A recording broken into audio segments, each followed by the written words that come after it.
Fala pessoal, tudo certo, tranquilo? Pedro novamente, sejam muito bem-vindos ao canal. Eu resolvi fazer esse vídeo aqui porque acredito que algumas pessoas podem ter curiosidade, né, por ser um carro a diesel, de como é que é a questão de ruído, consumo e tal. Então, vou zerar aqui os dados, né, de consumo, zerar o trip aqui, que tá tudo zerado, tá vendo? E vamos ver como é que é o consumo dele num trecho aí. É um trecho curto que eu vou fazer, não é um trecho tão longo. Eu vou só para o local que eu tô alugando, né, que é... não é longe daqui, vocês vão ver. É coisa de...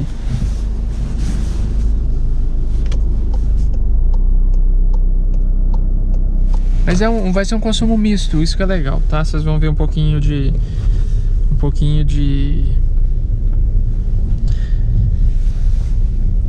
estrada e um pouquinho de cidade, ok? Como eu comentei com vocês podem ver aqui, eu moro literalmente na estrada, tá vendo? Aqui já é uma estrada, não é uma autoestrada e tal, mas a gente tem aqui, ó, vocês podem ver o limite aqui de 80, tá? As pessoas aqui não respeitam, por incrível que pareça. Então o pessoal anda normalmente a 90, 100, tá? Mas eu vou andar aqui, vou colocar aí 85, 90, que é uma velocidade que eu acho que esse carro faz a melhor média, tá? E as autoestradas, elas têm um limite de 100. E eu normalmente ando, sei lá, 95, porque aí o que acontece? Aí eu consigo otimizar o consumo, porque nessa velocidade, em sexta marcha, esse carro tem 6 marchas, eu consigo deixar o motor ali girando em torno de 1500 giros, tá vendo? Vocês podem ver aqui. E eu acho que é a faixa que ele bebe menos, vamos dizer assim, tá? Que ele tem já atinge um torque legal e tal, ele não fica ali se matando pra... não é uma marcha tão alta, né, pra essa velocidade, tá ali no limiar, ele tá no início ali da faixa de torque legal do carro, então ele desenvolve legal e com eficiência, né.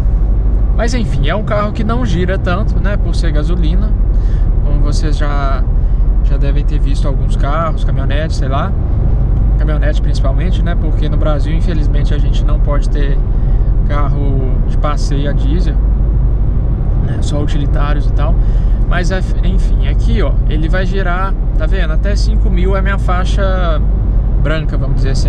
Em 5.000 ele já fica ali no vermelho, tá vendo? Mas enfim, esse não é um carro que eu vou cortar giro, né, não é essa a intenção. Esse carro aqui, a ideia dele é justamente ser o mais econômico possível, porque é o carro que eu uso para trabalhar, né?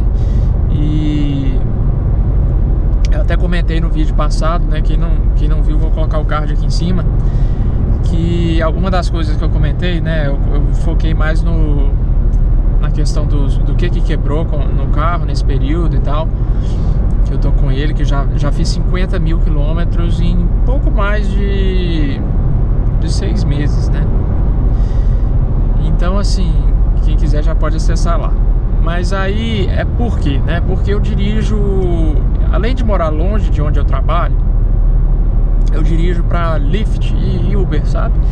Então assim, rapidinho a quilometragem aumenta, né? Mas enfim, carro é para andar, eu não tô preocupado com quilometragem, né? O que me preocupa é manutenção, né? Tomara que o carro continue sem me dar maiores dores de cabeça, né? Eu tô fazendo o dever de casa, faço as trocas de óleo no intervalo e tal. Enfim, eu faço a minha parte também, né? A gente tem que fazer a nossa parte, tem que cuidar do carro. Mas eu acredito que vocês aí, se vocês estão assistindo esse vídeo, a propósito, muito obrigado, né, por clicarem no vídeo, muito obrigado por abraçarem, né, a ideia, né, e sintam-se à vontade para comentar, para criticar, tá, gente? O canal é de vocês, tá? Isso que é legal do YouTube. Mas Então assim, é um carro que eu uso para esse tipo de propósito, né, de trabalho e tal. E a minha ideia é tentar deixar esse carro ainda mais econômico, tá? Vocês vão ver aí, eu vou colocar na tela algumas fotos que eu tirei de um percurso que eu fiz ainda maior, mas era um percurso só de estrada, tá? Só rodoviário mesmo. Então é natural, o carro vai consumir muito menos, né, nessa condição. E nessas condições ele faz mais de 30 km por litro, né? O que eu acho muito, muito bom, tá? Mesmo sendo diesel, né, as pessoas acharem que não vai fazer, que deveria fazer mais, talvez. Eu acho que não, eu acho que é uma marca de consumo muito, muito boa. Porque é um carro que não é tão leve assim, né? Ele é 100 kg mais leve que a versão MK6, que infelizmente não foi pro Brasil e tal. Foi só na versão só na Variant, né? Mas enfim. Ele tá fazendo essa marca aí. Agora ele tá marcando aqui, ó, consumo médio de 25 km por litro. Mas eu rodei só 7 km, eu acho que não é uma média que a gente pode considerar, tá? O fato é o seguinte, o nível de ruído, a gente até passou por um Corolla ali, não sei se vocês perceberam. O nível de ruído desse carro, ele é bem baixo, tá? Quando os vidros estão fechados, engraçado. Eu tive uma convivência com... Eu comentei do Corolla porque meu pai tem um e é daquela geração ali mais antiga, sabe? 2007, 2008 e tal. E é injusto até comparar porque é um carro mais antigo e tal. Mas esse carro aqui é bem mais silencioso, porque em termos de faixa de preço é a mesma faixa de preço, né? O que muda de fato aí é que um é muito mais novo do que o outro, né? Esse aqui é 2015 e o do meu pai é 2008. Mas aqui, não sei se vocês separaram, até assim, eu evito de fazer frenagens bruscas e tal, porque quando você freia bruscamente, vamos supor que você está numa velocidade aí costurando e tal, você acaba tendo que... Você chega mais rápido no carro da frente, é um sinal de que você está rápido e que você vai precisar acabar parando às vezes, né?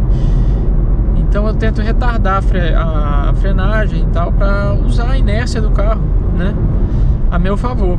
Então tudo isso aí vai ajudar no consumo, né? Dirigir de uma forma aí quase que, vamos dizer assim, defensiva, né, mais tranquila e tal. Não é que eu tô atrapalhando o trânsito, não. É só dirigir de um modo mais, vamos dizer assim, mais tranquilo, né? E isso aí faz muita diferença, principalmente para quem roda muito como eu, entendeu?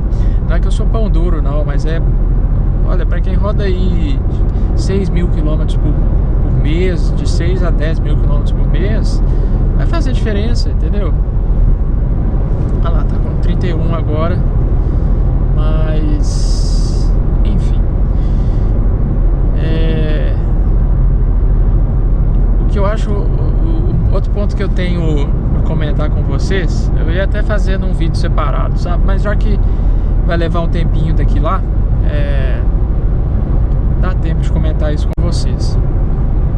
O projeto desse carro aqui vai ser... Não sei se vocês até acompanham aí, talvez o canal do ADG. Ele tem dado um foco legal para isso, que é o de hipermilha, né? A gente chama aqui de Hyper Mile. Então assim, é tentar conseguir o máximo de autonomia com o carro, né? Eu aqui no caso, eu não estou com o ar-condicionado ligado porque faz 9 graus lá fora agora. Então não tem porquê eu usar o ar-condicionado. E também não tem porquê eu usar o aquecedor, né? Porque o aquecedor também vai gastar, tanto do banco quanto da ventilação, né? Ele também gasta mais um pouquinho. Então assim, não tô me matando, né? Mas por sorte, vamos dizer assim, eu não tô precisando usar nenhum dispositivo do carro, né? Além do... Vou até ligar aqui a lanterna pra ficar mais visível aí na estrada. Mas assim, é um carro que realmente é muito, muito econômico. Mas eu quero fazer esse carro ficar mais econômico. E aí o que acontece? Esse carro tem uma versão... ele inclusive no Brasil teve essa versão que a Volks deu o nome de Blue Motion, né? Mas a Volks nada mais fez do que colocar o emblema nos carros, né? Até onde eu sei, pode ser que eu estou enganado, me corrijam, né, se eu tiver.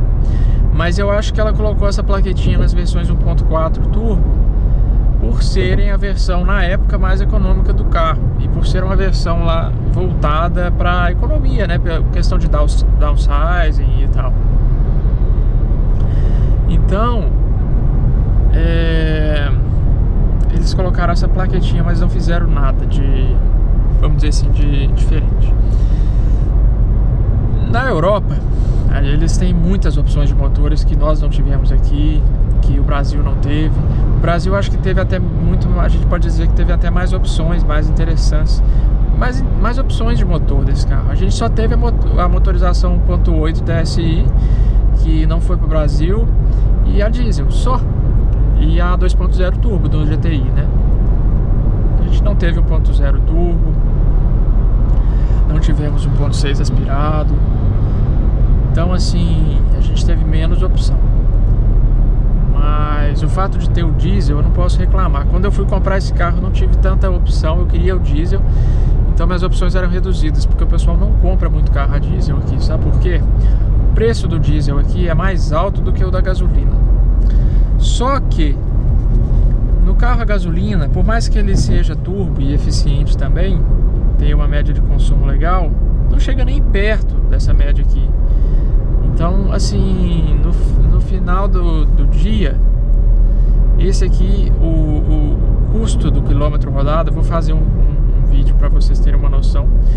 O custo do quilômetro rodado desse carro aqui é mais baixo, tá? E a manutenção também mais baixa. Por quê? Eu não preciso trocar velas, né? As trocas de óleo são de 15 em 15 mil. Então é um carro que tem uma manutenção, vamos dizer assim, mais espaçada. O motor a diesel, ele tende, né? Eu espero que isso seja de fato verdade, né? Ele tende a ser um pouquinho mais robusto, né? E vamos ver, né? Vamos ver o meu primeiro carro a diesel. E eu tô gostando muito, tá? Pra carro de dia a dia, realmente impressiona. Mas enfim, comentei com vocês que na Europa a versão Blue Motion ela foi um pouco mais além, né? Mas além é complicado. Mas enfim, na Europa eles tiveram um pacote no carro que é o Blue Motion. Eles tiveram um pacote que chama Match, e nesse pacote o Golf ele tinha algumas diferenças em relação ao Blue Motion comum europeu. Então as alterações desse pacote, ela consistia, eu vou começar ali da frente, né? Consistia numa grade mais fechada, que é a mesma grade que vem no e-Golf, né? Exatamente a mesma grade, só muda o emblema, né? E ele tinha uma suspensão um pouco mais baixa. Por quê? Porque quanto mais alto é o carro, mais arrasto você vai ter, porque o pneu está mais exposto, né? Quanto mais baixo o carro é, mais o pneu fica ali escondido dentro da caixa de roda, né? O que é bem óbvio, na verdade. E isso faz muita diferença. Se você coloca a mão para fora aí na janela a 100 por hora, você sente, você vê com que força que o ar vai bater na sua mão, né? Então assim, isso é resistência, né?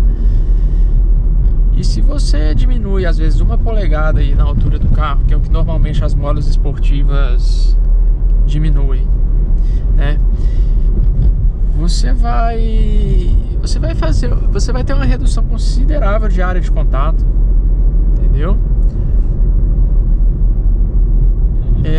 Parece que não, mas essas mudanças assim, de pouquinho em pouquinho, de detalhe em detalhe, você consegue às vezes uma diferença bem relevante mesmo, tá? Então assim, tem esse detalhe da grade,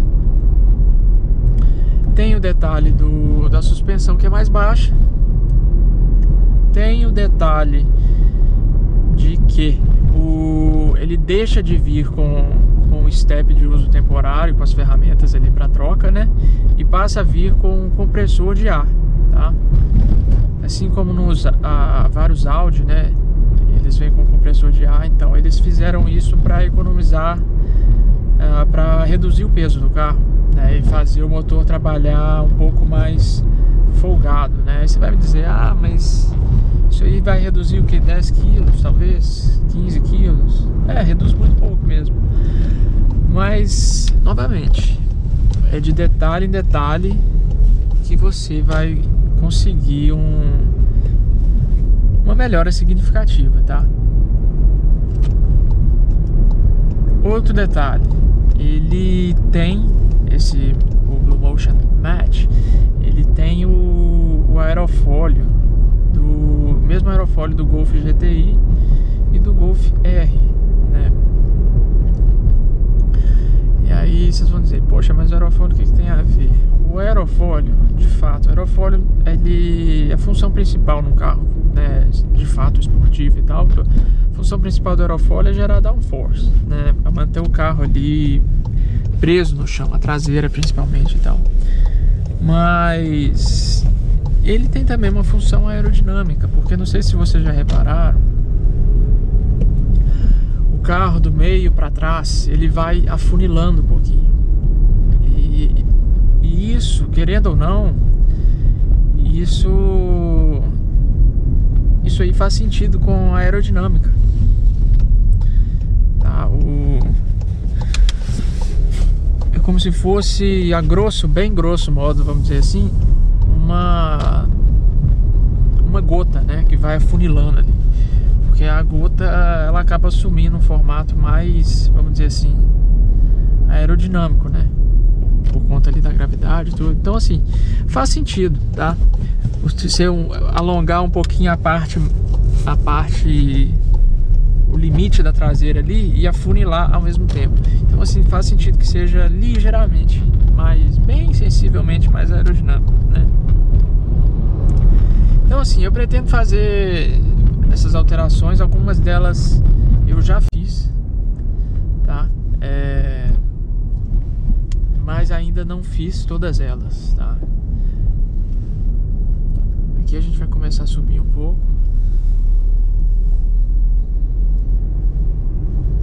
Não sei se vocês repararam, aqui nos cruzamentos que tem o pare, a gente realmente precisa parar, porque se a gente furar o sinal, a placa de pare, né, e tiver alguma viatura ali, a multa é certa. Então assim, aqui eles são bem rigorosos, a gente não pode dar aquela olhadinha e só diminuir, dar aquela olhadinha e seguir em frente, não, tá? Aqui não pode não.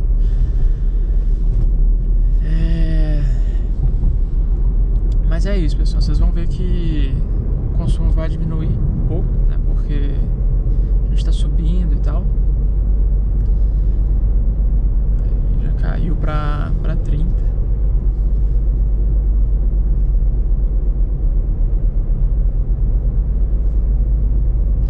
Não sei se vocês escutaram, teve uma hora ali que eu escutei. Eu tô levando uma banquetinha dessas de mecânico ali no porta-malas, só que ela não tá presa, entendeu? Então às vezes ela bate de um lado pro outro. Vocês até me desculpem aí se o áudio não ficar dos melhores, né? Mas tá vendo como é que subiu?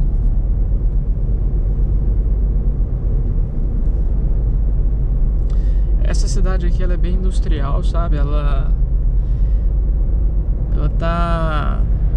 passou por um período até meio que de decadência, assim, sabe? Muitas fábricas fecharam e tal. E aí ficou um lugar mais, vamos dizer assim, acessível, né? Aí muitos artistas vieram pra cá por ser acessível e tal. E aí agora tá começando a encarecer um pouco, tá? Ah lá, tá vendo o banco? Tá começando a virar uma cidade, vamos dizer assim,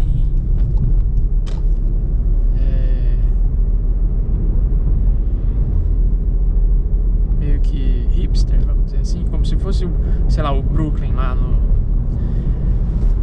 Claro, né, gente, em menor, mas muito menor proporção, mas como se fosse um Brooklyn lá em Nova York, né, que era uma área muito decadente e tudo, e que aos pouquinhos ela foi assumindo uma...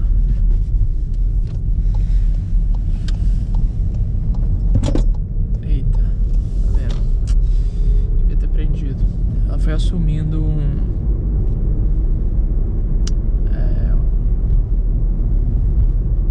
uma sofisticação, vamos dizer assim, né? E ficou uma das áreas mais caras, inclusive, de lá. Então, assim, eu não sei se isso aqui vai chegar a ser um lugar realmente caro e tal, mas toda mudança, né, assim, leva tempo, né? Então a gente não sabe. Se uma mudança drástica não acontece da noite pro dia. Mas aqui a gente já tá na parte mais alta da cidade. Não tá longe, tá bem perto até. Fazer compras aqui tá um pouco mais complicado, né? Porque eles não deixam tantas pessoas entrarem nas lojas ao mesmo tempo, nos supermercados. Então formam-se filas assim por fora das lojas, né? Então é um ou outro supermercado que você consegue entrar. Ó, legal, o Spider, o 124.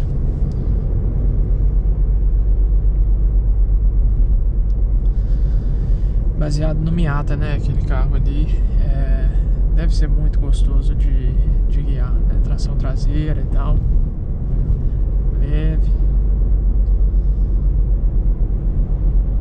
Tenho muita vontade de guiar um Miata, nunca guiei. Aqui tem vários campos de futebol.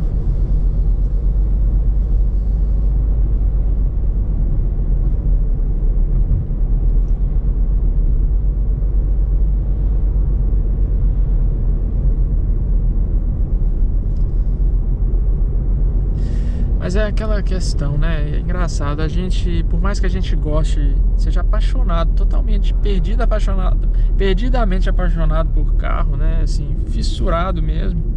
Isso não quer dizer que a gente seja bom, que a gente saiba tocar o carro bem, né? Eu, inclusive, sou um cara que eu me considero muito ruim de roda na pista, por exemplo. Eu já andei na pista algumas vezes e... Poxa, cara, é totalmente diferente, né? Eu andei uma vez com um Clio, né, que eu tinha. Aliás, 2 vezes com o Clio. E andei uma vez com uma 996. Que a empresa que eu trabalho, a gente faz uma competição entre as filiais dessa empresa, né? Eles têm um grupo de concessionárias também, né? E aí a gente tem uma competição interna de carros até que a gente consegue talvez até por $10 mil, né? Então a gente conseguiu um 996 911, né? C2, que é o Carreira 2, tração traseira, manual, e que tinha dado PT por conta de uma batida ali na frente.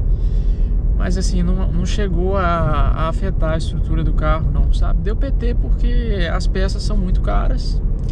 E aí ultrapassou o valor lá que o seguro tinha como referência lá, pra ser algo que valesse a pena, né? Reparar e tal.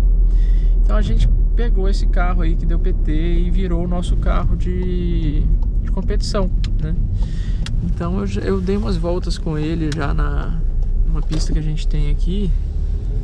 A pista fica mais ou menos umas 2 horas, 1h30 de onde o GT86 ali, outro carro que deve ser uma delícia. Mas é uma pista que fica 2 horas daqui, praticamente.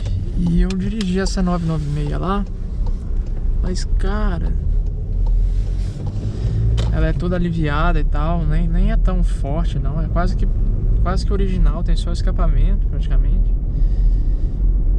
É só escapamento. Mas mesmo assim, pra quem não tá acostumado, como eu, né? E a pista é muito curtinha, muita curva e num espaço muito curto, né?